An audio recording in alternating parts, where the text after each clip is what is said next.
এখন আমরা রয়েছি পলাশির যুদ্ধের অন্যতম ষড়যন্ত্রকারী মাহাতব চাঁদ জগৎ শেঠের বাড়িতে। এই জগৎ শেঠ কিন্তু কোনো নাম নয়, এটি একটি উপাধি। ইতিহাস ঘাটলে জানা যায় মাহাতব চাঁদের পূর্বপুরুষদের এই উপাধি দিয়েছিলেন স্বয়ং মুঘল সম্রাট। পারিবারিক সূত্রে মাহাতব চাঁদ এই উপাধিটি ব্যবহার করতেন। আমরা এখন রয়েছি সেই জগৎ শেঠের বাড়িতে, যেটিকে বর্তমানে একটি মিউজিয়ামে রূপান্তর করা হয়েছে, যার প্রবেশ মূল্য রাখা হয়েছে ৩০ টাকা।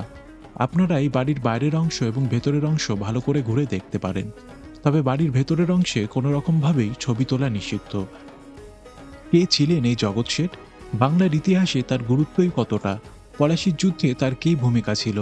সেই সমস্ত তথ্যই আপনাদের সামনে তুলে ধরব এই ভিডিওর মাধ্যমে। তখনকার সুবে বাংলার সব থেকে ধনী ব্যক্তি ছিলেন এই জগৎ শেঠ। তার বাড়িতে নিজস্ব টাকশালও ছিল।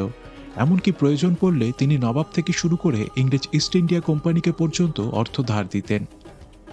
নবাব সিরাজউদ্দৌলা যখন নবাব হয়ে বাংলা সিংহাসন আরোহণ করেছেন, তখন ইংরেজ ইস্ট ইন্ডিয়া কোম্পানি ব্যবসা বাণিজ্যের উদ্দেশ্যে এই বঙ্গদেশে আসেন। বাণিজ্যের সূত্রে জগৎ শেঠের সাথে তাদের পরিচয় হয়। ইংরেজরা এই বাংলায় নিজেদের স্বেচ্ছাচার চালাতে শুরু করেন, অত্যাচার শুরু করেন সাধারণ মানুষের ওপর।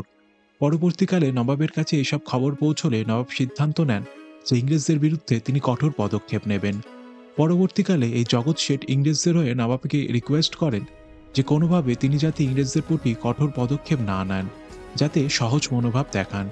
কিন্তু নবাব সিরাজউদ্দৌলা ভরা রাজসভায় জগৎ শেঠকে অপমান করে সেখান থেকে তাকে তাড়িয়ে দেন। পরবর্তীকালে এই জগৎ শেঠদের পরিবারের বিপক্ষ পরিবার মোহনলালকে নবাব নিজের দেওয়ান হিসেবে নিযুক্ত করেন।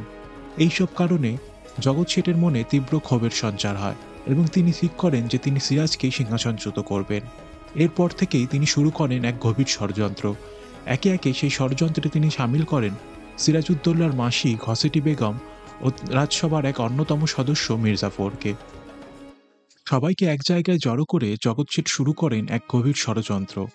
পরবর্তীকালে যে অ্যান্টি সিরাজ দল তিনি তৈরি করেন, সেই দল বারবার বৈঠক করতে থাকে ইংরেজ রবার্ট ক্লাইভের সাথে। নবাব সিরাজউদ্দৌলাকে ক্ষমতাচ্যুত করার জন্য তারা ইংরেজদের সর্বতোভাবে সব রকম সাহায্য করবে বলে কথা দেয়। এর পরবর্তীকালে সূচনা হয় পলাশির যুদ্ধে। জগৎ শেঠ বিপুল পরিমাণ অর্থ সাহায্য করেছিলেন এই যুদ্ধে। পরবর্তীকালে ইংরেজ কোম্পানি যখন শাসনভার গ্রহণ করেন এবং মির্জাফরকে বাংলার নবাব হিসেবে বসান, তারপর থেকেই শুরু হয় মূল ঘটনা। সেই সব ঘটনা আপনাদের বলবো। এখন আপনাদের সামনে যে জায়গাটি দেখাচ্ছি, এটি হচ্ছে এই জগৎ শেঠের বাড়ির ভেতরের দৃশ্য।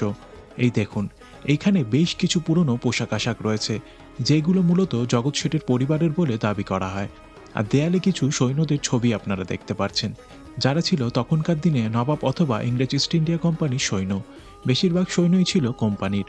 এই দেখুন, বিভিন্ন ধরনের কাপড়, ধুতি এবং জগৎ শেঠের পরিহিত বা তার পরিবারের পরিহিত বিভিন্ন কাপড় চোপড় এখানে রয়েছে। আর এই হচ্ছে জগৎ শেঠের বাড়ির সিঁড়ি। এই সিঁড়িটা দেখুন কি সুন্দর ডিজাইন, ঘোরানো ডিজাইন। হ্যাঁ, যেটা আপনাদের বলছিলাম, জগৎ শেঠ ভেবেছিলেন যে ইংরেজরা নিজেদের হাতে ক্ষমতা নেওয়ার পর জগৎ শেঠকে বেশ কিছু সুযোগ সুবিধা দেবেন, কিন্তু আদতে তা হয়নি। ইংরেজরা ক্ষমতার ভার গ্রহণ করার পরই সর্বপ্রথম যে টাকশাল জগৎ শেঠের বাড়িতে ছিল সেটি সরিয়ে নিয়ে চলে যান কলকাতায়, এবং কলকাতায় নন্দলাল বলে এক ব্যক্তিকে সমস্ত দায়িত্ব দেন কর জমানো। রাজস্ব ও কর তখন সরাসরি জমা পড়ত ইংরেজদের রাজকোষে। পলাশির যুদ্ধের পর ইংরেজরা 7 নৌকা করে প্রায় 100 সিন্দুক বোঝাই ধনসম্পত্তি বাংলার থেকে নিয়ে চলে যান ইংল্যান্ডে। পরবর্তীকালে ধীরে ধীরে এই জগৎ শেঠের ক্ষমতা এবং প্রতিপত্তি ধীরে ধীরে হ্রাস পায় এবং ইংরেজরা তাদের পছন্দমতো নবাবকে সিংহাসন বসিয়ে এই রাজ্য দেখভাল করতে থাকেন এবং ক্ষমতার মূল কেন্দ্র হিসেবে গড়ে তোলেন কলকাতাকে। পরবর্তীকালে মীর কাসিম যখন বাংলার নবাব হয়ে বসেন, তখন তিনি কোনোভাবেই ইংরেজদের এই আধিপত্য মানতে পারছিলেন না। তাই তিনি বাংলার থেকে তার মূল কেন্দ্র সরিয়ে নিয়ে চলে গিয়েছিলেন মুঙ্গেরে, এবং সেখান থেকে তিনি দিল্লির রাজা এবং অযোধ্যার রাজার সাথে মিলিতভাবে ইংরেজদের বিরুদ্ধে যুদ্ধ ঘোষণা করেন। 1764 সালে হয় বক্সারের যুদ্ধ। জানা যায় এই যুদ্ধেও নাকি জগৎ শেঠ সাহায্য করেছিলেন ইংরেজদের, অর্থ দিয়ে এবং বিভিন্ন রকম তথ্য দিয়ে। তাই পরবর্তীকালে নবাব মীর কাসিম জগৎ শেঠের ওপর ক্রুদ্ধ হয়ে তাকে প্রাসাদের ছাদ থেকে গঙ্গায় ফেলে হত্যা করেন। এভাবেই শেষ হয়ে যায় জগৎ শেঠের জীবন।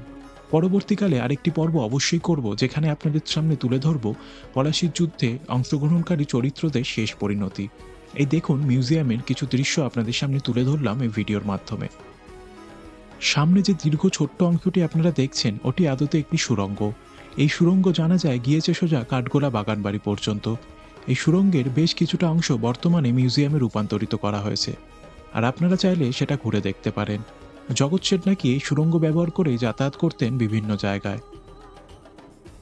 এই ভিডিওটি আপনাদের কেমন লাগলো অবশ্যই জানাবেন।